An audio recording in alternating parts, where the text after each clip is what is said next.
Hi to everyone. InShot యాప్‌లో videos editing చేసుకునేటప్పుడు watermark ఉంటుంది కదా! దాన్ని ఎలా రిమూవ్ చేసుకోవాలో ఈ వీడియోలో చూద్దాం. ఇన్‌షాట్ యాప్ ఓపెన్ చేసి వీడియో సెలెక్ట్ చేసుకొని న్యూ అని ఉంటుంది. న్యూ సెలెక్ట్ చేసుకొని ఒక వీడియో అయితే సెలెక్ట్ చేసుకోండి.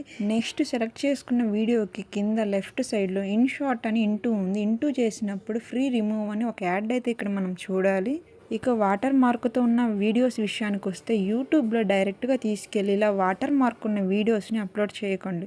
మీరు అప్లోడ్ చేయడం వల్ల మీ వీడియోకి అట్రాక్షన్ కంటే ఆ వాటర్ మార్క్‌కే అట్రాక్షన్ ఎక్కువ వెళ్ళిపోతుంది. ఇక మెయిన్ థింగ్ ఏందంటే ఇలా వీడియోస్ అప్లోడ్ చేయడం వల్ల కాపీ రైట్స్ వస్తాయి. ఇన్‌షాట్‌లో వీడియోస్ బాగా ఎడిటింగ్ చేసుకోవచ్చు. నేను కూడా ఇన్‌షాట్‌లోని వీడియోస్ అనేవి ఎడిటింగ్ చేస్తూ ఉంటాను. ఫస్ట్‌లో తెలియక నేను కూడా ఇలా వాటర్ మార్క్‌తో అయితే వీడియోస్ అనేవి అప్లోడ్ చేశాను. తర్వాత అవి రిమూవ్ చేసి మళ్ళీ న్యూగా అయితే అప్లోడ్ చేయడం జరిగింది.